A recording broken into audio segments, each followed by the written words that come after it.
오늘은 에스더서 3장 12절부터 13절 말씀을 가지고 고난이 준 감사와 감격이라는 제목으로 함께 말씀을 나누기 원합니다. 예전에 제가 한번 어느 신문지상에서인가요? 이런 글을 읽은 적이 있습니다. 인류가 달에서 기지를 건설한다면 이라는 가상의 주제를 가지고 과학자들이 모여서 이런 과학적인 호기심을 풀어주는 그런 대화를 나눈 내용을 읽은 적이 있어요. 자, 이 과학자들의 대화이기 때문에 인류가 지금 당장 달에 가서 사는 것도 아니고 미래에 대한 예측이 없고 가상이겠지만 상당히 구체적이고 현실적인 문제에 대해서 의견들이 오갔었습니다. 이제 예를 들어서 우리가 달에 거주하기 위해서 해결돼야 할 문제점이라고 하면 건축 장비를 수송하는 일, 제자재를 수송하는 일부터 시작해서 또한 그곳에 가서 장비를 이동하는 일과 함께 사람들이 거주할 수 있는 어떤 산소와 질소. 인간이 산소만을 먹고 살 수는 없죠. 산소와 질소 등 어떤 대기를 유지하는 문제, 그리고 물은 어떻게 얻을 수가 있는지에 대해서 상당히 구체적인 이야기가 오고 왔습니다. 그리고 모든 이런 문제가 다 해결되었다고 치고, 그럼 인류가 달에 가서 살기 위해서 꼭 필요한 것, 필수적으로 가져가야 될 것이 무엇이냐라는 이야기를 나눴는데요. 자, 이 이야기를 듣는 중에 제가 참 깜짝 놀랐습니다. 왜냐하면요, 우리가 기본적으로 아는 물이나 의약품이나 음식이나 이런 것도 얘기가 있었지만, 달에 가서 인류가 살기 위해서 꼭 필요한 것 중에 하나가 모기. 여름에 우리를 그렇게 괴롭히는, 잠을 못 자게 하는 그 모기를 꼭 가져가야 한다는데, 모든 과학자들이 동의한다는 사실에 깜짝 놀랐어요. 요즘 의외지 않습니까? 여름만 되면 모기가 잉잉거리면 짜증나고요. 아주 그냥 지금 모기 때문에 없는 세상에 살고 싶고, 모기를 뜯겨도 그렇고 안 뜯겨도 밤에 귓가에서 앵앵거리면 잠을 못 자잖아요. 그럼에도 불구하고 과학자들은 그 모기를 꼭 달나라에 기지가 있다면 데려가야 된다는 겁니다. 그 이유를 듣고서 제가 이제 그 내용에 대해서 수긍하고 이해를 할 수가 있었는데요.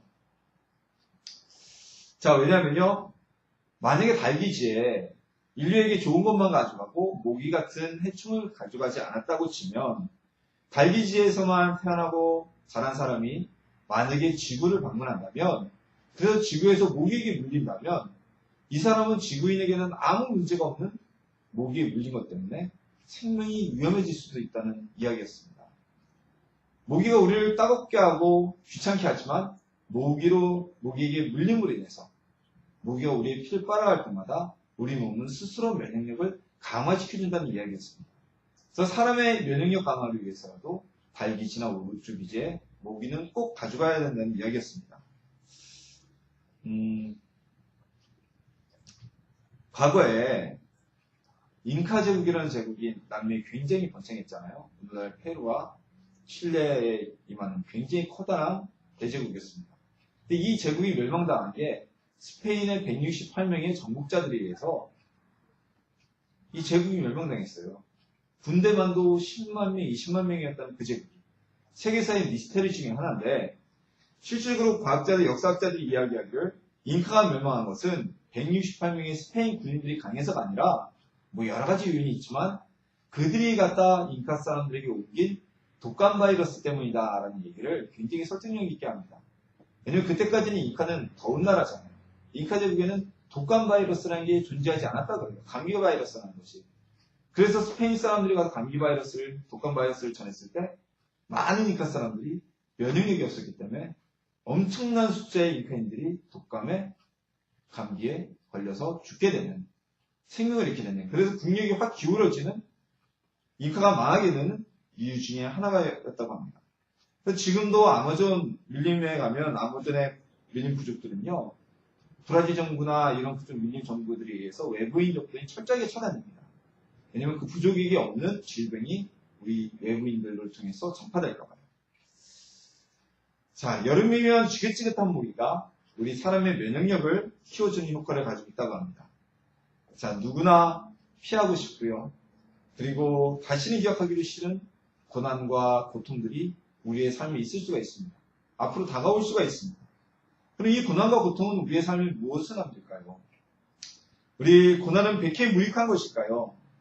오늘 말씀을 통해서 이스라엘이 겪은 포르기라는 70년의 고난과 고통의 세월을 통해서 그 고난이 이스라엘 백성에게 무엇을 남겼는지, 이스라엘 민족에게 무엇을 남겼는지 고난이 남긴 열매를 함께 나누고 은혜 받는 시간이 되기를 주님의 이름으로 소망합니다. 자, 유대 민족은 우리가 다 알다시피 이스라엘 민족은 12지파로 구성되어 있었습니다. 이들이 계속 한 나라로 유지되어 오다가 솔로몬 왕 이후, 솔로몬의 사후 이스라엘 민족은 두 개의 나라로 분열되게 됩니다. 유다 지파와 하나님을 섬기는 레위 지파가 주축이 된 두 개의 지파가 남은 남왕국 유다와 그리고 나머지 10지파가 함께 뭉쳐서 이룩한 북왕국 이스라엘이었습니다. 자, 북왕국 이스라엘은 이 분열 이후에 약 200여 년간 남왕국과 북왕국으로 나눠져서 대결하고 공전하다가 주전 약 722년, BC 722년경에 북왕국 이스라엘은 아시리아에 의해서 멸망이 되게 됩니다.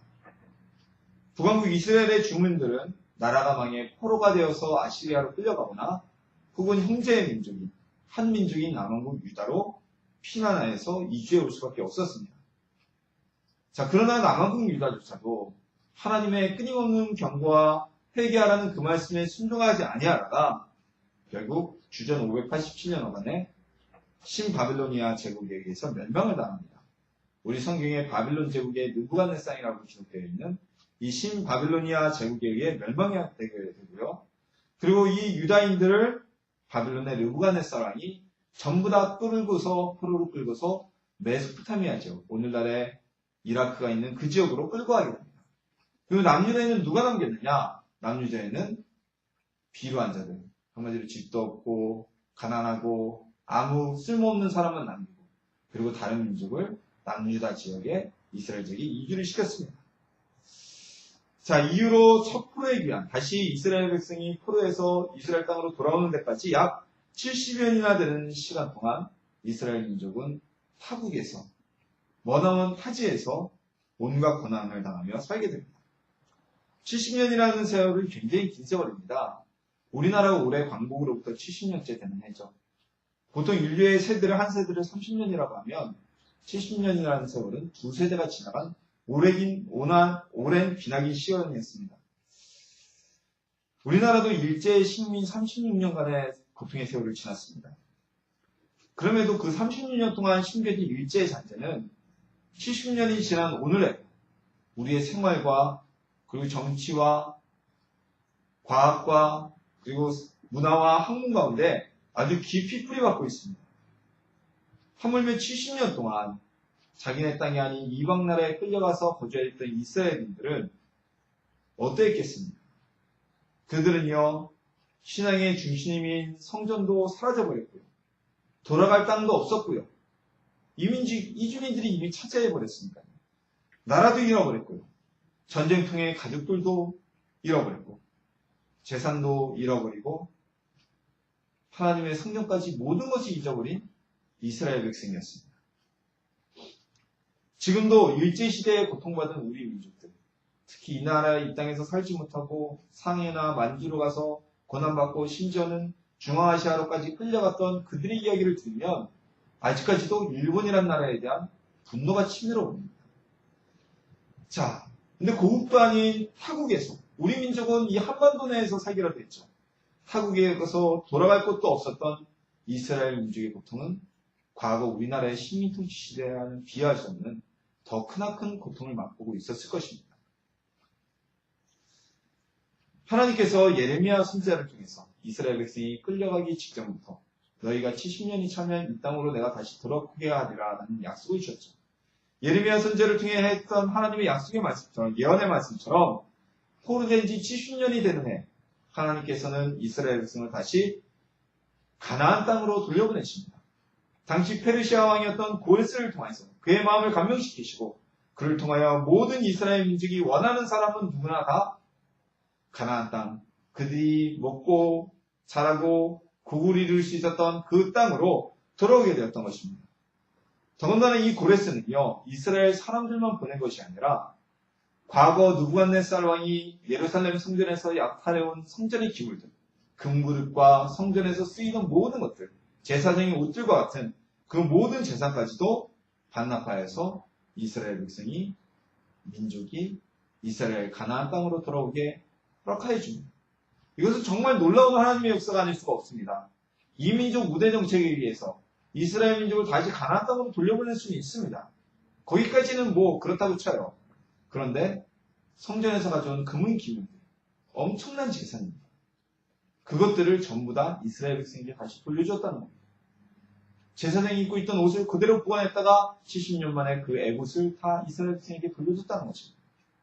하나님이 고레스의 마음을 움직이셔서 감명시키셔서 하나님의 성전의 기물을 돌리기 위해 하시고 다시 그 땅으로 돌아오도록 역사를 일으키셨던 것입니다. 70년 전과는 반대로 이제 2000여 킬로미터가 가까이 되는 광야를 돌아서 가나안으로 가는 이스라엘 민족들. 70년 전에는 포로로 붙잡혀서 끌려오다 쓰러져 죽고 다치기도 하는 눈물과 고난의 행진이었지만 이제는 고국 땅으로 돌아가는 기쁨과 즐거움의 행렬이 아닐 수가 없었습니다. 그러나 그들이 돌아온 가나안 땅은 옛날 그들의 조상이 살던 더 이상 젖과 꿀이 흐르는 땅이 아니었습니다. 70년 동안의 공백기에 집과 땅은 다른 이들이 전부 다 차지해버렸고요.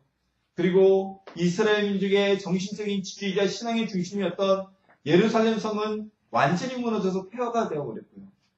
그리고 이스라엘에서 가장 큰 성이었던 대도시였던 예루살렘 성 역시 완전히 폐허가 돼서 다시 재건되지 못하고 있었습니다. 방치되어 있었습니다. 자, 왜 그랬을까요? 고대 전체의 전쟁에서는요, 정복국가는 피정복국가의 모든 것을 다 불태워버립니다. 그래서 알렉산더 대왕도 페르시아 제국을 무너뜨리고 그 궁전을 불태워버렸고요. 역사에 의하면 이틀인가 3일 밤낮을 계속 불탔다고 그러죠. 우리나라 민족도 마찬가지죠. 고려가 신라를 접수하면서 경주의 왕궁을 그냥 두지 않았죠. 고대 전쟁에선 피지배 민족의 왕궁과 신전은 전부 다 태워버리고 폐허를 만들리는 것이 완전한 승리의 상징이었기 때문에 예루살렘 성을 폐허로 방치해두었고 누구도 감히 그 성을 세울 생각하지 못했던 것입니다. 왜냐하면 그것은 바로 정복국가였던 신바벨로니아와 바벨론 제국과 페르시아의 반역을 행한 것처럼 보일 수가 있었기 때문입니다. 이제 이 역사를 따지면 이 이후로 오늘 본 말씀은 아니지만 그래서 이스라엘 민족 에스라와 느헤미야가 예루살렘 성벽을 건축할 때 그 땅에 살고 있었던 사마리아인들이 강력하게 방해를 하고 탄원을 하게 됩니다. 저들이 발람에 꾀하는 것이다. 다 이유가 있기 때문이에요. 자, 이스라엘 백성이 이제 각자 고향으로 돌아왔어요. 그리고 가나안에서 자기의 살던 큰 거죠. 예를 들어서 유대 민족은 헤브론과 베르들레헴으로 므낫세 지파는 무비또아 이런 곳으로 쭉 흩어집니다. 흩어져서 방치되고 있었던 자신의 집을 되찾아야 되었습니다. 생활터전도 마련해야 됐습니다. 그러다 보면 기존에 그 땅을 차지하고 그 집을 차지하고 있던 일과 다툼이 있을 수밖에 없었겠죠. 왜냐하면요, 70년이라는 세월이 지나면 오늘날에도 그렇잖아요. 우리나라의 민법에도 누군가의 땅을 소유를 하기 위해서 20여 년 이상을 점유를 한다면 분명하게 세금을 대신 내주고 내가 이 땅을 임대가 아닌 소유하겠다는 의사를 표시하고 20년 이상을 점유하면요, 그 사람에게 소유권을 넘겨주게 돼 있어요. 자, 그런데 하물며 70년 동안 살았어요. 그곳에서 아버지가 아들을 낳고 그 아들이 자라서 또 아이를 낳고 그 아이가 자라서 결혼을 한 그 세월 동안, 그러니 싸움이 없을 수가 없겠죠. 다툼이 없을 수가 없겠죠. 그럼에도 불구하고 돌아온 이스라엘 민족은 성전도 무너지고 예루살렘도 폐허했고 자신의 살 집도 당장 없었고 자신이 조상부터 물려받은 땅과 집을 찾는 것조차도 굉장한 어려움이 있었지만 그럼에도 불구하고 이들은 감사가 넘치고 고통으로 생각하지 아니했던 것입니다. 왜냐하면요, 이스라엘 민족은 더 이상 남의 땅에서 손님이 아닌 객이 아닌 내 나라 내 땅 하나님이 주신 가나안에서 주인으로 살아갈 수 있었기 때문입니다.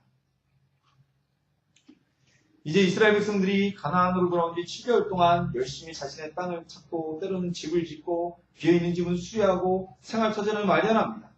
그리고 7개월째 되는 날, 7째 달에 모든 이스라엘 백성이 예루살렘 성에 모이게 됩니다. 이때부터 하나님의 제단을 수축하고 하나님께 번제를 드리기 시작하였습니다. 그러나 아직까지 하나님의 성전을 건축하지는 못하였던 거예요. 일단 임시로 제단을 만들고 하나님께 예배를 드리고 제사를 드리는 단을 쌓았던 것입니다.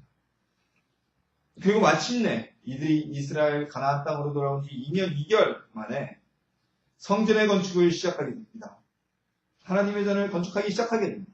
그리고 오늘 본문 말씀은 바로 그 성전의 기초를 놓던 날, 오늘날로 말하면 기공식을 하던 날, 모든 이스라엘은 그 장소에서 하나님께 기쁨의 함성으로 또는 기쁨과 감격의 눈물로 크게 찬양하며 외치게 되었습니다. 자, 어린 시절 유대에서 포로로 끌려갔다 귀환한 노인들은요, 이들은 최소한 80세 이상이겠죠. 왜냐하면 이스라엘이 70년 동안 포로기였으니까 80세 이상이 되었던 이 노인들은 솔로몬의 성전으로 이끌어지는 그 화려한 옛 성전을 보고 기억하고 있었습니다.